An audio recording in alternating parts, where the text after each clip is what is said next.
In the future, it's going to be vital for you to be a user-centric organization as a culture. AI will bring the art of possibility, well, so will the dark side of its exploitation. How many people are just running into using AI without thinking about the consequences? How do we make sure we do it the right way from day one with certain readiness principles in place so that you don't get to a point and now you're stuck?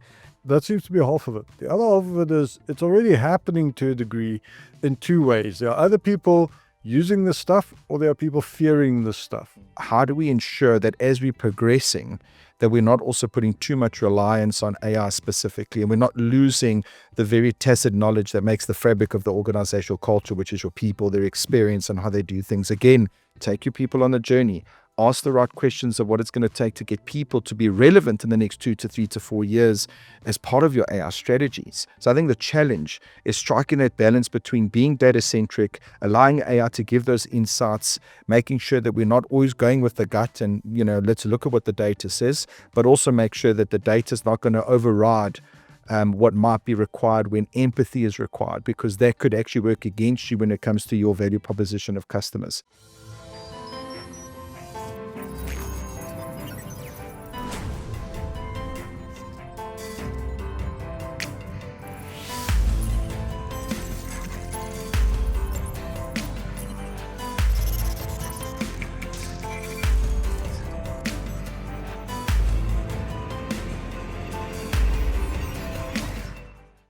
Artificial intelligence is the pinnacle technology of our day. It is defining how we do things today, and it is crucial for companies. It gives them new opportunities, but with that, it brings a lot of new risks.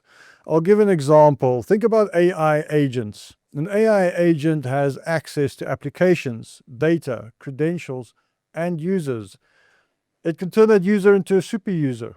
The problem is, in the wrong hands, that can be devastating. And the wrong hands does not necessarily even mean a hacker or threat actor.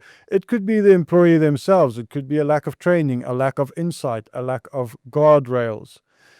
This is just one example. Artificial intelligence, it's a broad church, but fundamentally it is the confluence of technology and business concepts that will give us a lot more potential, but as I said, a lot more risk of that as well. This is a big challenge for business leaders out there because they're going to be judged not just on their rate of AI adoption, but also how safe and protected and responsible that AI deployment is. They're going to have to look at their governance, their security, but also their culture and their workforce readiness. In fact, this is something we're going to emphasize in this podcast. People are the front line in this conversation. This all comes down to two areas: cyber resilience and AI readiness. Now, our guest here today has written and spoken extensively on this topic. He is the CEO and CISO of Cyber Dexterity, Tony Christodoulou. Tony, thank you very much for joining us today. James, thank you for having me here. You are very much embedded in this field. You've had a long career on IT, and now you've moved more into the human side of this. And today we're talking artificial intelligence, which, as I said, huge shift in the world in so many ways. We had a bit of a conversation before this recording on this. There's so much to unpack here. But I think where I want to start is maybe more about yourself, Cyber Dexterity, and your interest in this topic. Why are we discussing this with you today? I guess to talk about Cyber Dexterity, I got to probably give a little bit of a 40,000 view of just my background and my history, and because that will all come to the point of our existence today.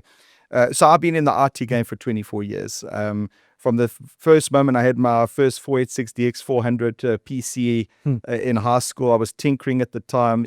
Technology was just a passion from day one. And looking back on those 24 years and how technology has just progressed and where we're sitting today and how exponential it is. And yet, funny enough, a lot of the principles, and let's call it the foundation for sustainable use of these things, has definitely enhanced and moved, but in many cases gets neglected, and I'll talk about some of these things. But, just give you a bit of my history. I started in 2002 in the banking sector. I worked for Barclays Bank back in the day as an IT administrator. That was I would say my first job in the IT space. And from that involved into running IT projects for the bank. Back in the day, the Barclays office over here, before the ABSA acquisition, was managing IT projects across the EMEA region. So we, really privileged to go to all these countries and implement various types of IT projects, from branch networks to Basel II compliance, all these types of things. So really had a real blessed career working in the financial sector for 12 years. I worked on the Barclays ABSA merger and acquisition. Just want to be clear, I'm not the reason for the separation. But again, a great learning being on an M&A like that, and then ended up working on the ABSA side until I went to Standard Bank for about 5.5 years. So I was in the financial sector for about 12 years before moving into telecommunications. In 2014, I took on the role as CIO for American Tower Corporation, where I was their CIO, managing the EMEA region for about 10 years. And, over these 24 years of being in a role where you have to implement digital transformation, whether it's being driven by M&A or just your digital transformation strategy and keeping up and looking at how we can bring technology to the forefront of business strategy. Parallel to this, I was also lecturing. I still continue to lecture at Gibbs Business School as a joint faculty. I've been there for 13.5 years. And all this is important because it will show you how it all intersects into the birth of Cyber Dexterity.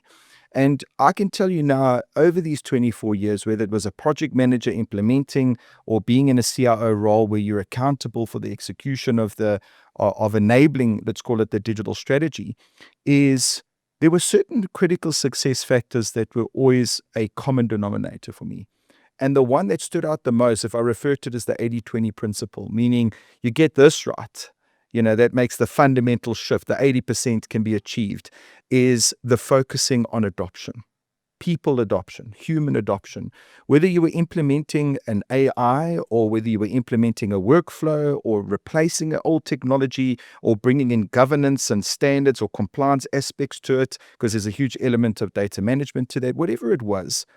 A lot of the projects, if I look back on it, let's call it the definitive line between success and being challenged, was around the adoption from people.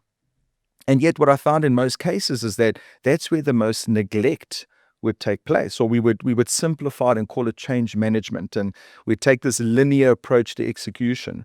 And yet a lot of if I would say what made us strategic in our execution was that emphasis on focusing on adoption. So this, in my personal capacity, really interested me. And through my lecturing and being in the IT space, I started to see patterns. I started to see many organizations, and you've heard me use this term, aimless execution, running with good intention to get something done, but are we doing it the right way?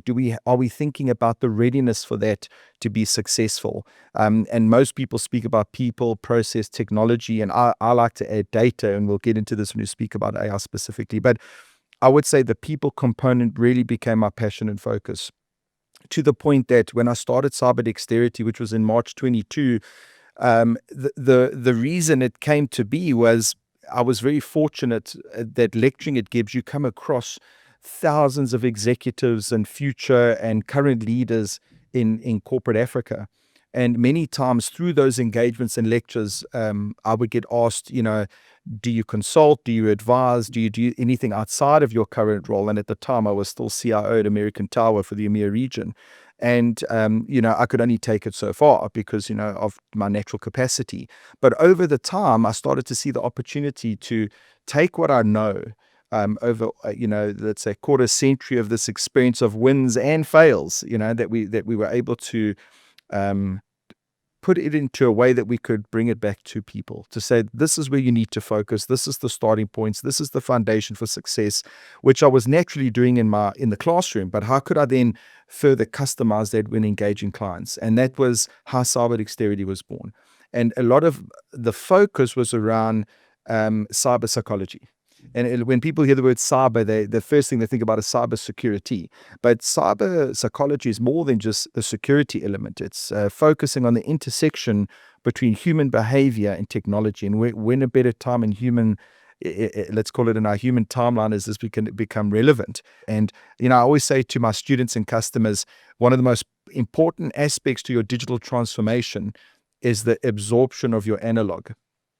And that's your people. Okay. So how do we make sure that we're taking our people on the journey?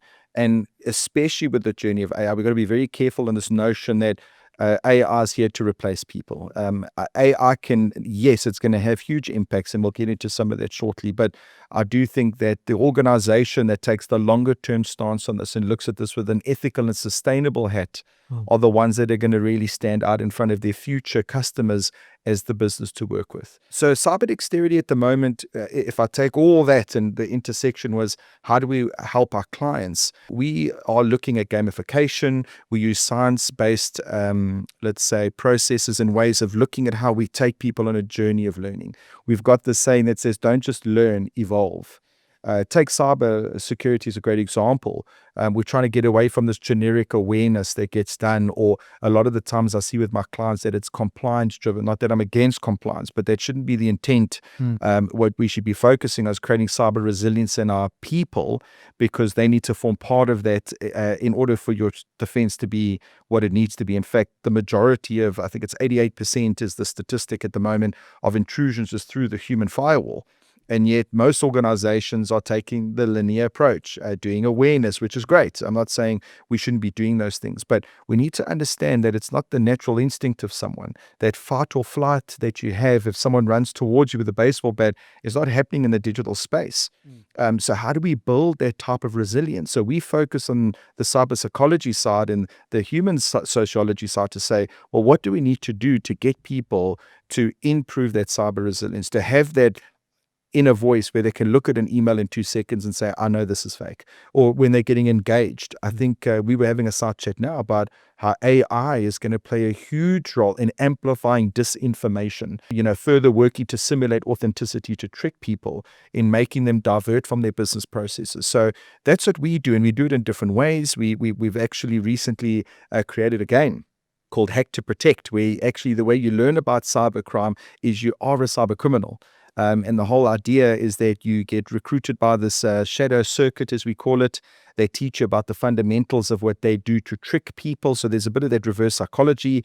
And in the game, you actually have to create a phishing email to trick someone. But the whole point of the design that we've applied is making sure that you walk away with socialization experience. What we found from our studies is that in order for someone to retain, it's not enough to just hear about the information, but you actually have to live it, use it, experience it. It's a strong form of socialization, and we're trying to replicate that using gamification, using our platforms. We do have asynchronous learning as well, but our content is trying to focus again on how do we get you to go from A to B in relation to having what we refer to as the dexterity, the digital competence required for the future.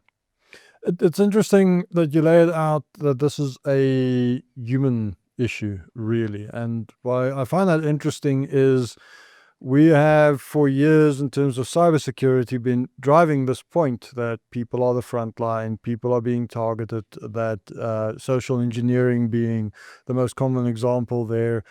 But it's always kind of been at a technical distance. There's always been this barrier, or if I put it differently, security is somebody else's problem. AI, though, seems to be a huge paradigm shift, because this is a technology that people are incorporating very comfortably into their lives, especially something like generative AI. The fact that I can just have a conversation with this thing makes it so much easier in my brain to just think that this is real, this is part of me, or this is part of my ecosystem.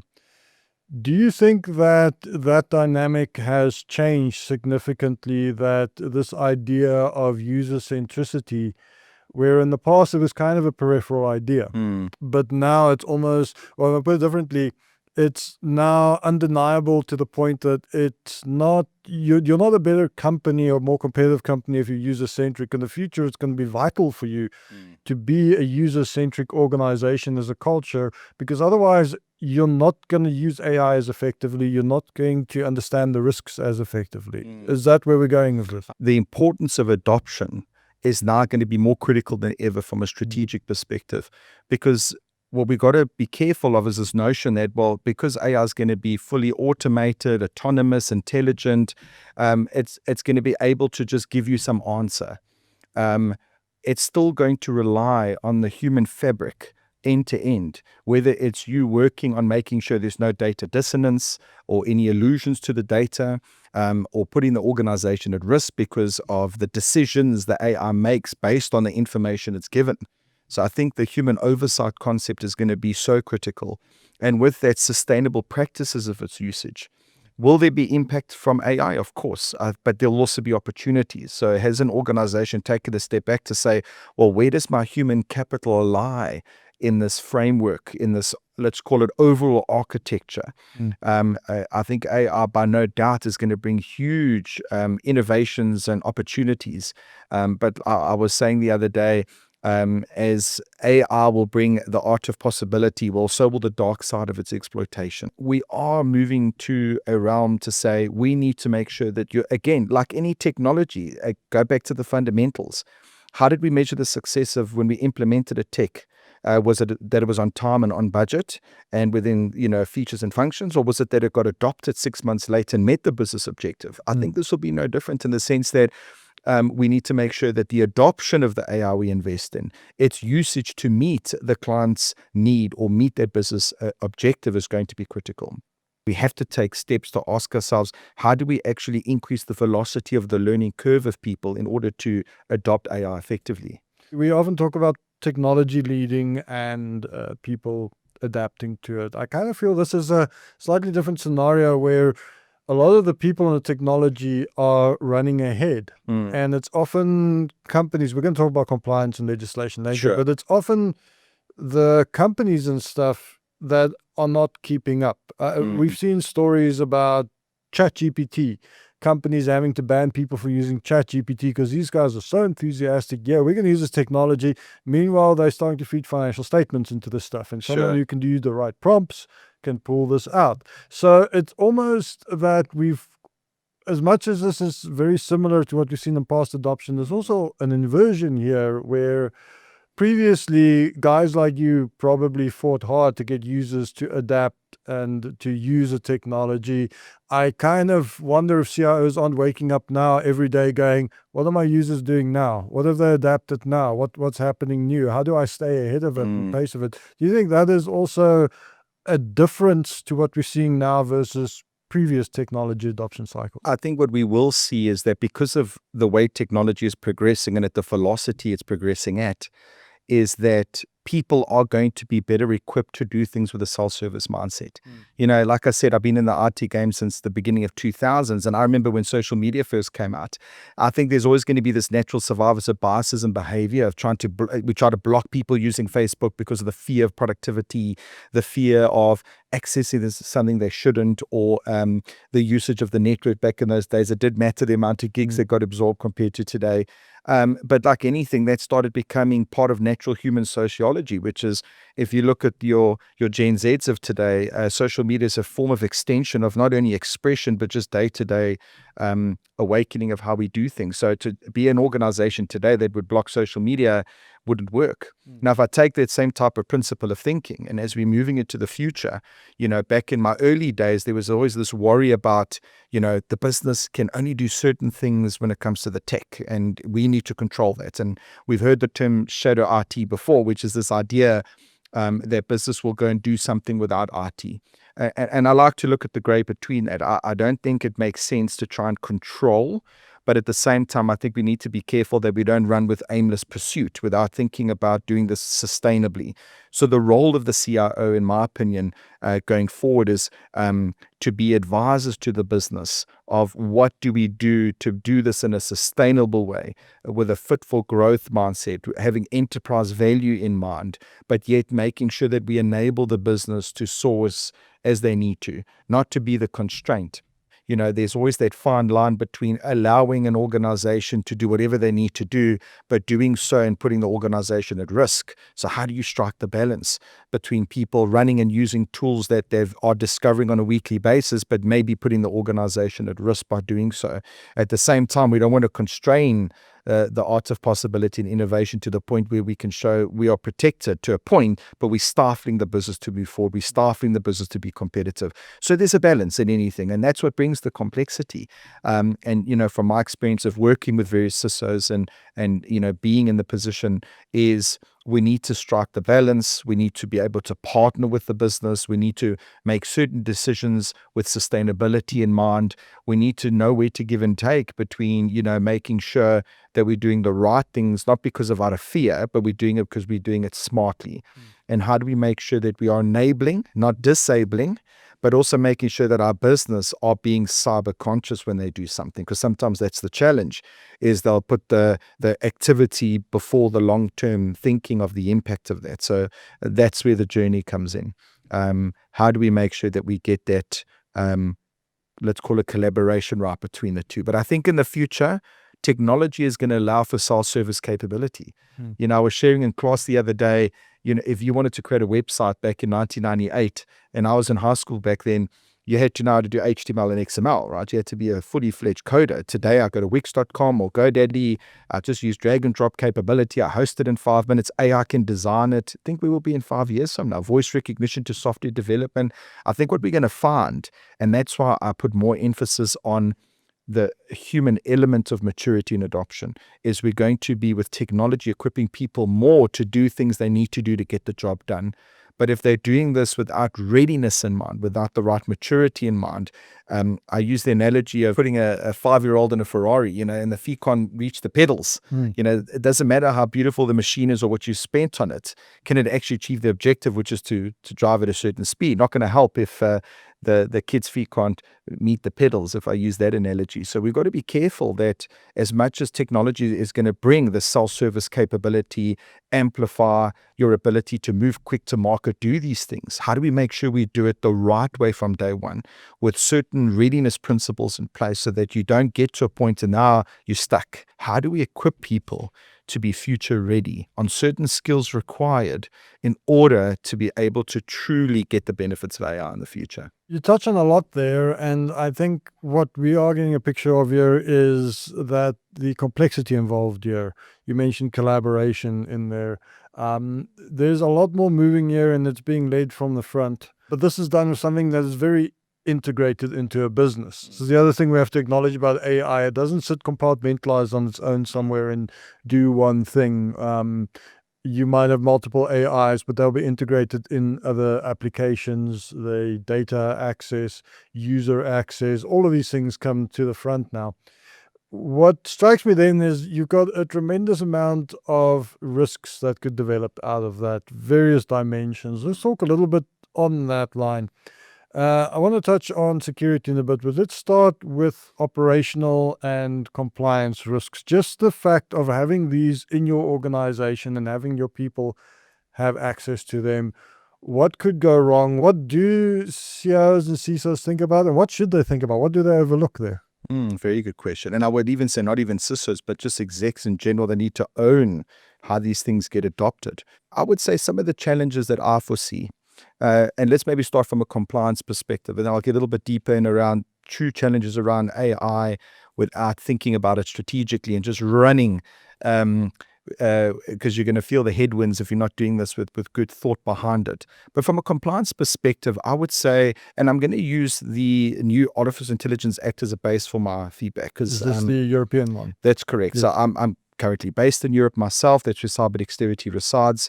And we're spending a lot of time on the new AI Act, as they call it, which will be in force from August 26 is the new date, where organizations like GDPR are going to be held accountable if they breach certain aspects of AI, the AI Act. Now, just to give you an idea, if you breach the GDPR today, that can be up to 3% of your global revenue. And with AIA, they're talking about 7%. The scarier thing is that with the AIA Act is how many people are just running into using AI without thinking about the consequences. And again, I say this, it's not about your intent. It's about that you could be doing things with good intention, but because you're not doing them with the right thoughts in mind, it can get you at a point where it can bite you. And let's talk about some of those. So I would say, if I look at the Artificial Intelligence Act on some of the key principles they speak about, I think we talk about what can't you use AI for? So this concept of what is it that we should be careful to not use AI to do. Profiling of individuals, choosing whether an example to allow you to be banked or not based on certain demographics. How are we ensuring that we are using AI responsibly and sustainably so that ethicalness comes in? And the whole, let's say, intent behind this legislation is to hold companies accountable when it comes to using AI. Now, that brings complexity in itself, right? Because, with any cause, there's an effect. So if you're trying to do something with good intent, but the company's constraint is a reality, well, then how will they react? A good example of one of the principles they speak about is human oversight. You have to have human oversight over your AI. You can't play the I didn't know game. Another one they talk about is a level of AI literacy, which I find quite interesting. So if you have people that are in scope of that AI end to end from a business, let's say services perspective, you can't turn around and say, well, we didn't know. Our people didn't know. You have to show a level of AI literacy, which means the education of people, the dexterity I spoke about, that they have that level of aptitude to be able to do the AI effectively, know when to pull the plug, know when to maybe override a decision. So that human oversight mixed with AI literacy is going to be important. The other thing is around data management and data governance. And we'll get to the security part later because that plays a huge role in that. But I think making sure that we're not having biasism in our data when we are using it for various reasons. Making sure that if something does go wrong, how can we report it in the right time? Just like GDPR, AI Act will have the same type of, let's call it SLAs in place of thinking to make sure that you're being transparent and we're talking about these things. So from a compliance perspective, I'm always a fan of making sure we're trying to do the right things with good intention for a sustainable. And what AIA is trying to do is say, how do we allow for AI ethical practices with sustainability in mind? And I think that's great. It doesn't mean that it's going to be perfect. I think like anything, it's going to find its feet as this thing goes along. But what we don't want is people using AI in an unsustainable way or thinking it's a human replacement strategy and those type of things. I think that we're looking at AI incorrectly.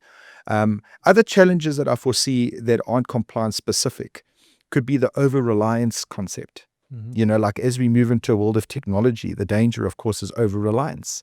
You just need to go through a couple of load shedding days to know how, when something's not working or there's no electricity, you're sitting there dead in the water these days, just on average technology use of Outlook and Teams and these things. What's it going to look like 10 years from now when AI is making decisions in real time? So we've got to just be thinking about how do we ensure that as we're progressing, that we're not also putting too much reliance on AI specifically, and we're not losing the very tacit knowledge that makes the fabric of the organizational culture, which is your people, their experience, and how they do things. Again, the importance of oversight. I think other challenges you could see is the loss of empathy. I think going into a world where we're becoming data-centric is great in some cases, but you could also find that certain decisions that gets made because we're looking at our customers on a spreadsheet can actually work against you. I don't know if you've seen the movie I, with Will Smith. I always think of that scene where, and for those who haven't seen I, there's a scene in the movie now, this is in the future where robots are living among us and artificial intelligence is at its prime. And Will Smith has a car accident with another car, goes into a river, and there's, I think she was 11 or 12 in the car, and there's himself, and both cars are sinking. And another car stops where the robot jumps to save, but now the robot can't save both of them. So the robot uses math and does a calculation. And if I remember correctly, I can't remember the exact percentages, but I think the robot had calculated that the chances of survival for the little girl was 11%, and he was like 45% above. So the robot made the decision to save him, and hence the girl drowned. And from that day, big hang up in the movie. And the whole movie is you get to realize why, Will Smith's character doesn't like robots, because he said at that point, a robot can't know the difference. A human would have gone for the girl regardless of the odds. Now, I'm using that story as a great, thought process for us to say, how do we make sure that as we're moving into this world of digital and AI, that we're not losing the very human fabric that sometimes is why the customer's with us. So I think the challenge is striking that balance between being data-centric, allowing AI to give those insights, making sure that we're not always going with the gut and, let's look at what the data says, but also make sure that the data is not going to override what might be required when empathy is required, because that could actually work against you when it comes to your value proposition of customers. So how do we strike the balance? I think what's going to be important. If everybody's going to use AI in the future, that is not a competitive differentiator. But if you think about empathy and how it plays into the value of the company, now that becomes your differentiator. I want to get to the scary things in a moment, but because we're talking about this now, there is something that you wrote here, and this is coming to the intent point, because I think what we're talking about here has a lot to do with intent. And you've written 4 things: the need, the company's need, the outcomes, the values, and their definition for success. And I kind of feel that if we take those 4 factors, then we're going to get a lot closer to answering questions about how empathic does this technology need to be? How do I need to train my people? I need to get my people to understand what to get out of it. And I think also critically, what the technology should do and shouldn't do. I'll give you another example. I do have a bit of a concern that AI can take up a lot of the basic tasks that you used to train junior people on. And now your question is, well, if AI is doing all of those tasks, how do you become good if you can't do the silly little tasks? And I don't think that's an AI problem. That's a leadership and culture problem. I've recently interviewed lawyers on this, and a lot of law offices actually intentionally have senior lawyers mentor junior lawyers to make sure they still understand these things. So if we look at these 4 areas: need, outcomes, value, and definition for success, they really speak about the culture that you have that is empowered by AI. Can you speak about those 4 elements a little bit more, and how leaders can use those to actually start answering what are much harder questions than what technology I need or just what outcome I'm expecting? Absolutely. And funny enough, a lot of these principles that I'm going to speak about was even questions we had when we were just implementing technology as part of our digital transformation strategy back in the day. So even though we're going with AI, there's just some of those, take the step back and ask the right questions. And the first thing I would ask is the why and the what. To say it's because we need AI is kind of like going straight into the how. You're jumping into solution mode without taking a step back and saying, but do we need this, and why do we need it, and what's the objective we're trying to achieve? So it's trying to get the business to not be tempted to just run into the abyss, which could then lead to aimless execution behaviors, which is implemented technology, but is it fit for purpose? Does it meet the objective? Have you defined the objective? So the starting point is to ask the why and the what in relation to using AI. And then what is the definition of done? What's the desired outcome? And how do we measure that outcome? From a business KPI perspective, many times when we implement a technology and you would speak to the business about it and you would say, well, what is your definition of done? You knew there was a problem when it was, I wanted live by the 8th of October. That's chasing a date, rather than saying we want to see a 30% reduction in mean time to repair in our space. Or if we're implementing a contract management system, we want to see the mean time to signature reduced by 30%. We want to see a cost avoidance benefit of freeing up X amount to lawyers so they could put more substance of focus on the bigger SLA contracts than the ones that are easy to predict, as an example. So it was that ability to disseminate the solution to what you believe to be the desired outcome. And what is the strategic intent of that in the future? Many times you might do something with a short gain that can bring you long-term pain. So what happens if you're an organization that's growing globally? When I was at American Tower, when I took the role as CIO in South Africa, we were in 3 countries at the time. And over my 10 years in the CIO role, taking over EMEA, we went from 3 countries to 12 in those 10 years. So when you're in a company growing globally like that, you can't just be looking at a decision what fits the country. You now need to be thinking about enterprise value. I used to have this saying, we can't scale complexity. So how do we make sure that we're doing the right things from day one? One could be, for example, harmonizing business processes from day one. Because if I'm in 12 countries with 12 different systems and 12 different ways of doing procure to pay, you can imagine what that means from a cost perspective, security perspective, etc. So enterprise value focus from inception is critical. So to those questions is really thinking, and that's the strategy. If we're going to go global, if we're going to grow our footprint, what are the things we need to do today smartly in order to ensure we get the long-term design right for the foundation? And it's quite funny because naturally people just want to move. So the natural instinct was we're taking too long. And I used to say to my stakeholders, we need to move slow to move fast. We need to do some of the right things up front to get the foundation right in order to move quickly when the time comes. Because when you're implementing in different countries at the pace that we were doing, we call it the ATC in a box. We needed to be able to put those systems in, whether it was through acquisition or greenfield. We had to be able to move as quickly as we can. But if you don't have the foundation in place, it becomes messy, becomes expensive. Why? Because we didn't take the first step, which is let's just ideate and ask the right questions. So I think this will be no different with AI, is be careful not to jump into solution mode. And I'm not saying don't play and don't tinker. I think, as part of Innovation 101, that's critical. But we got to be careful not to allow the play to define the strategy, and then we find ourselves somewhere without being there by intent. But we took the step back to say, what does this mean? You mentioned about the people. What happens when you're automating mundane, repetitive tasks, and you've got people doing those today?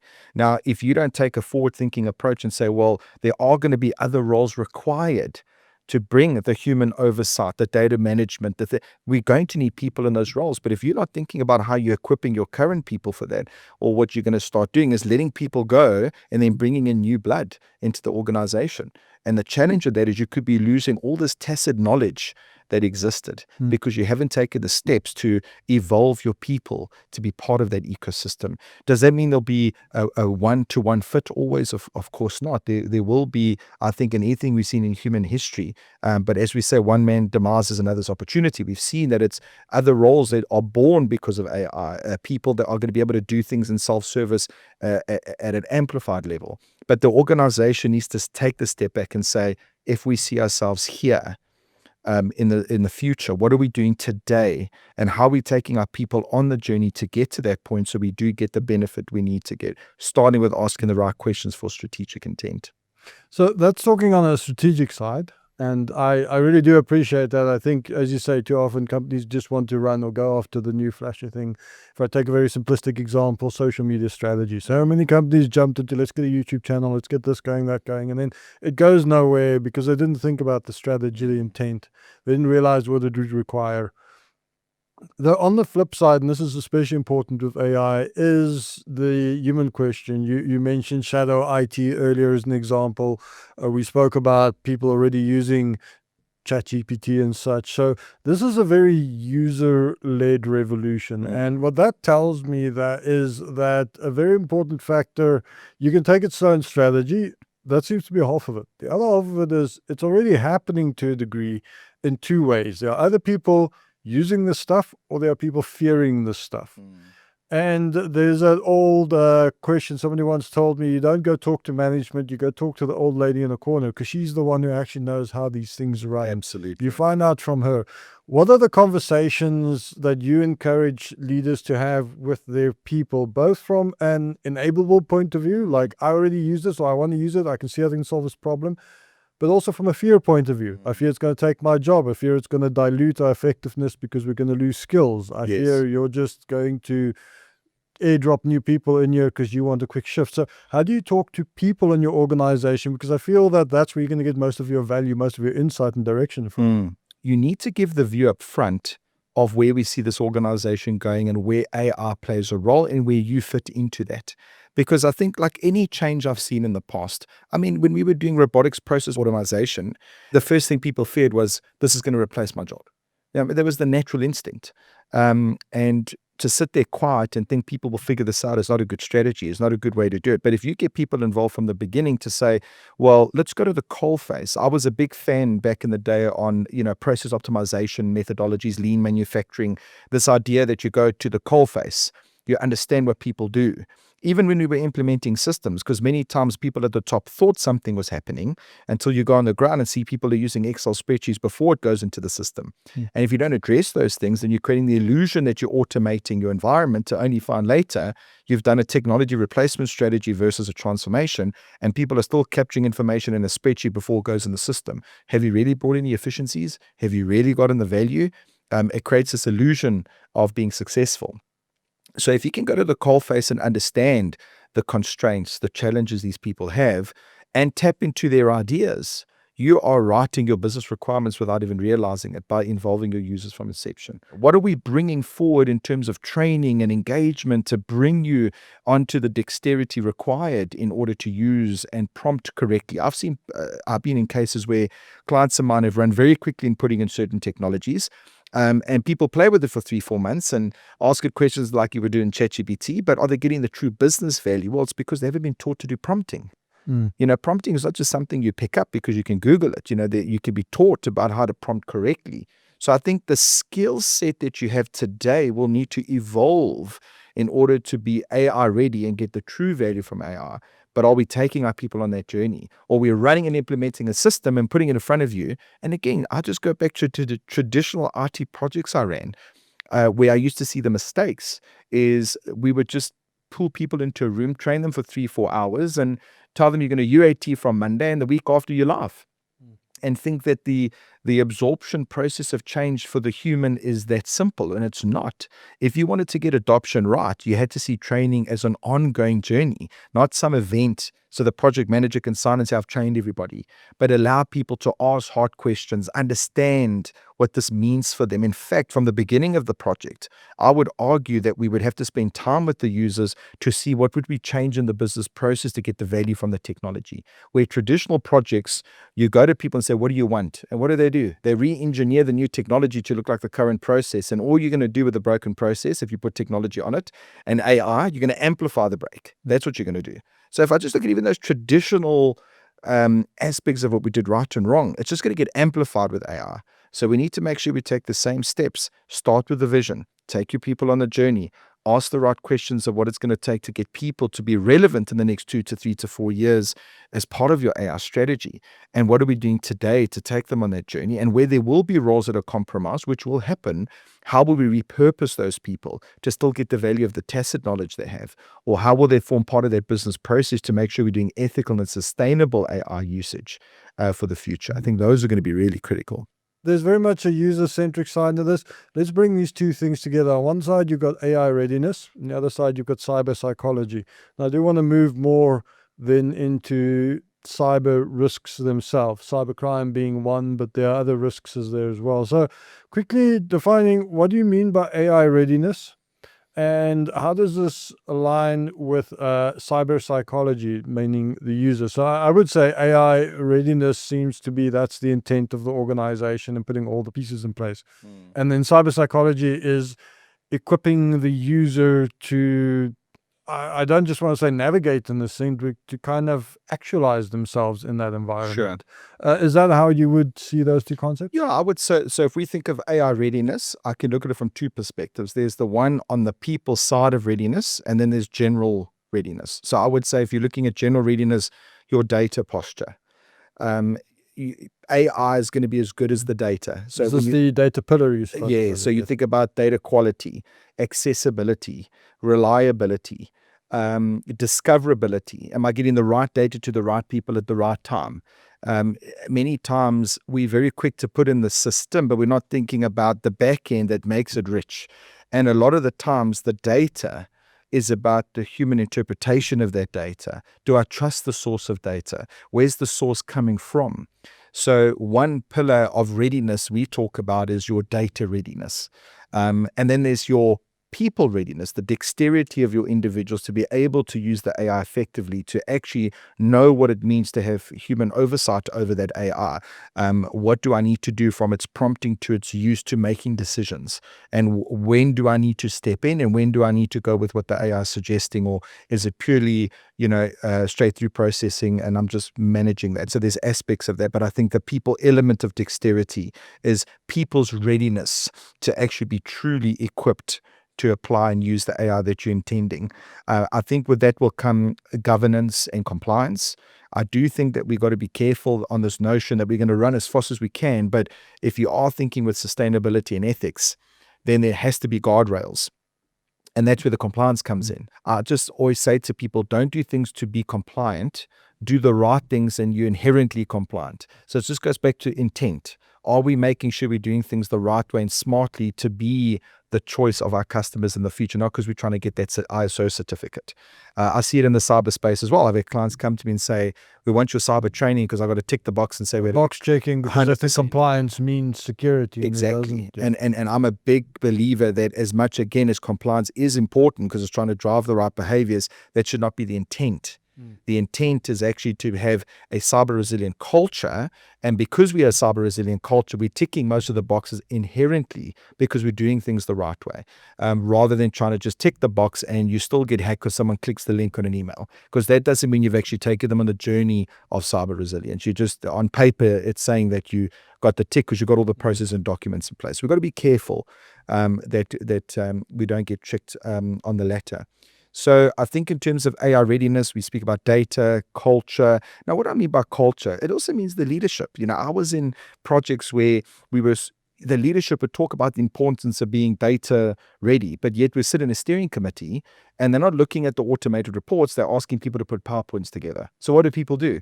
They now they keep data on the side. They use Excel spreadsheets. So there's this illusion of being automated and data centric, but we're not using the very dashboards we've created. It takes the discipline of leadership to say, I don't want to see PowerPoints in this ops review or steering committee. I want to look at the dashboards we've created. And if someone says, well, it's wrong, well, let's get it right. So that leadership drives the right behaviors to say, let's be data centric. Or if we're giving you certain data and you're just making intuition decisions when the data is quite clear. So I think a data-driven culture starts at leadership all the way down to how we're measuring it, how we're building it into people's performance measures. People will act in a accordant way to how they're being measured. So how are you being a data-driven business? If AI is coming, but your OKRs or your KPIs or GNOs, whatever your language is for these things that measure people's performance and bonuses, is still measuring what was important 10 years ago, you're not going to get it right. So how are you making those changes? So the culture, what is culture? It's how we get things done. How are we shifting the narrative in that? And what we stand for and what everybody agrees on in terms of because that, that's what we mean by culture. It's not just saying we're going to tick boxes and say we're compliant, but we're actually going to do the right things. We're going to do this with a certain mindset so that we're going to make it a safe environment. In the cyberspace, I see a lot of the times that my clients don't want to talk about the breach, or, I always joke and say sin grows in the dark. If you're going to keep quiet about it, you make it a taboo subject. I've seen the most effective way of getting cyber resilience right is when the leader sits on a podcast and says, I've been tricked. I got a WhatsApp, or a CISO, which you would think could never be touched, says, I've been tricked. Changing the narrative so that we start to, because a level of cyber resilience means, I've seen this before. It's not shocking me. So if you have a level of resilience, you're actually more equipped to deal with it. If you have low resilience, that's when you get the fright and you click the link, or when the cyber criminals are using the fear factor, the sense of urgency, and the amalgamation of these emotions to get you into your emotional spaces because your resilience is low. So these are the type of things I think culture plays a huge role, and we mustn't underestimate it when we think about as one of the readiness pillars is making sure that we are taking the right steps from leadership down on what does it mean to be an AI-driven, data-driven culture. What does it actually mean from us as individuals to our customers and our external suppliers? And then you asked about the cyberspace when you think about AI readiness. I think if I wear my futuristic hat here a little bit, I've been speaking on this topic, your cyber resilience will determine your participation in the digital economy in the future as an individual and as an organization. I think when you think about the concept of a breach, a denial of service, back in the day, the worry was about you stealing the information or encrypting the information. But as AI starts to become business as usual and run the very things that will drive our day-to-day business, what happens if a form of denial of service is just manipulating the very data that feeds your AI? And now all of a sudden, due to your over-reliance on these things, now your business can't give a loan to an individual if you're a bank, or you can't say yes or no to a product to a customer because the AI that feeds it has been compromised. So I think in the future, your very AI can become a target when we think about it from a cybersecurity perspective. The use of AI from cyber criminals to amplify dissonance, disinformation. We obviously seeing the huge increase, for example, in deepfakes. We've got this masterclass called Developing Your Sixth Sense, because you can't trust your five senses, because now I can do voice synthesis. I can change what I look like on Microsoft Teams to look like your boss. And then my job is to create simulation of authenticity to get you to bypass your business processes. Because again, statistically, most attacks are coming through the human layer, because that's the path of least resistance for your cyber criminals.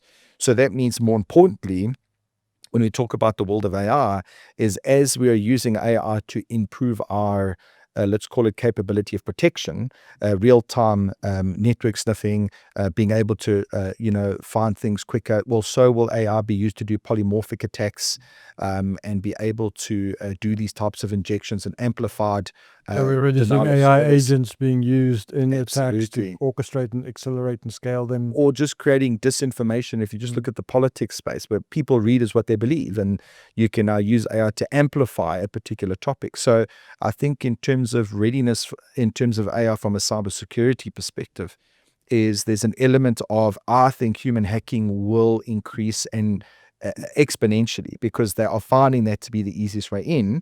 So now I've got AI to help me further tailor the phishing to an individual. We see angular phishing on the rise, which is using your social media to get enough information on you. I'm going to come for James through his LinkedIn. I'm going to pretend to be a recruitment company. I'm going to get your information.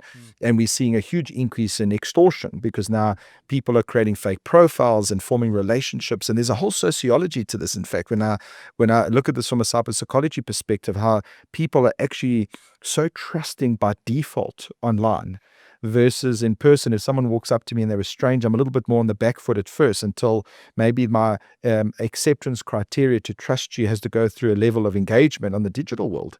The minute someone sees a friend request, they get excited, because I'm growing my digital network, not asking, well, who is this person? And can I trust them into my digital circle?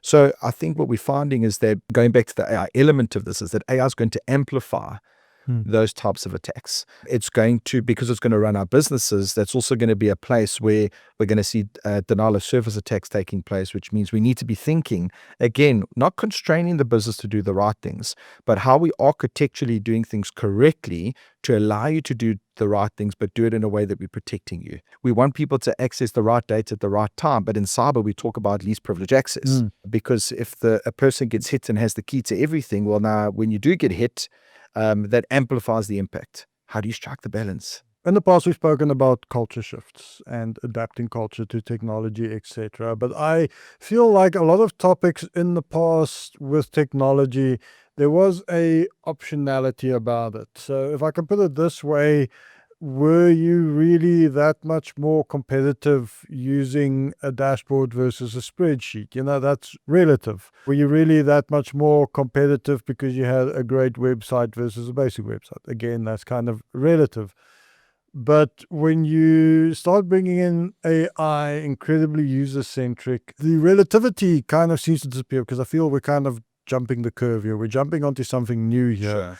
And what this tells me is fundamentally, the culture shift question is not negotiable. If there is a conversation that has to happen, it would be leaders and users saying things are going to change, and not in a minor way. It's either going to impact how we work, it's either going to impact our security, it's going to impact how we trust other people, it's going to impact how we come across to our customers, our value proposition. So in conclusion, is the AI revolution fundamentally a cultural revolution for businesses? Should businesses sit and think everything is about to change? I can't take anything for granted anymore. I have to think this from foundation up, and my culture is my foundation. Is that the conversation you encourage your customers to have? Absolutely. I mean, as part of the conclusion, I'll share a statistic with you, which I found very interesting. And I think it was in Fortune Insights that said that 75% of executives believe that ethical AI will be a competitive advantage in the next 3 years. Now, when you look at a statistic like that, what that tells me, which I think is really positive, is that leaders are recognizing that it's not going to just be about your ability to implement AI, but it's being done in a way that your customers and stakeholders will say, you're the company I want to do business with. You're the company, and it will be because of a form of protection, because the cyber element will play a role, because of the way the customers being engaged between the balance of using AI, but not losing the lack of empathy. So when you look at these things, at the center of your strategy should be your people. And I think that's the message I want to get across, is that your people, process, technology, and data, they're all important. So I don't want to take away from the other pillars at all. But if you ask me the 80-20, your people layer, you get that right. You get the right focus there. You do the right things there. You're going to be so much far ahead than the organization running with aimless execution, throwing in new toys, new technologies, and you've got a workforce in the background. It's like that old new economy. You've got all these new systems, but they're still working off Excel spreadsheets. They still can't have one view of the customer. They can't agree a particular data point. You're not going to be relevant in the future. And you can't get there if the people aren't being factored as part of your central strategy. So that's got to be critical going forward as part of your AIs. As part of their digital transformation strategy of AI, don't ignore the analog, because that's what's going to disseminate the difference between your ability to be successful and your ability to participate in the digital economy in the future. Fantastic. Tony, thank you very much for your time today. Tony Christodoulou, he is the CEO and CISO of Cyber Dexterity, and I think I'm going to take that final point from him. 80-20% principle. The 20% makes the 80% happen. That 20%, especially in the AI era, that is your people. It's not just training. It's culture, it's understanding, it's communication. And I think we'll take it further. It's not just your employees, your staff, it's your partners, it's your customers, it's the world at large. So great advice there. Thank you very much for joining us for this podcast, and we'll catch you on the next one. Thank you.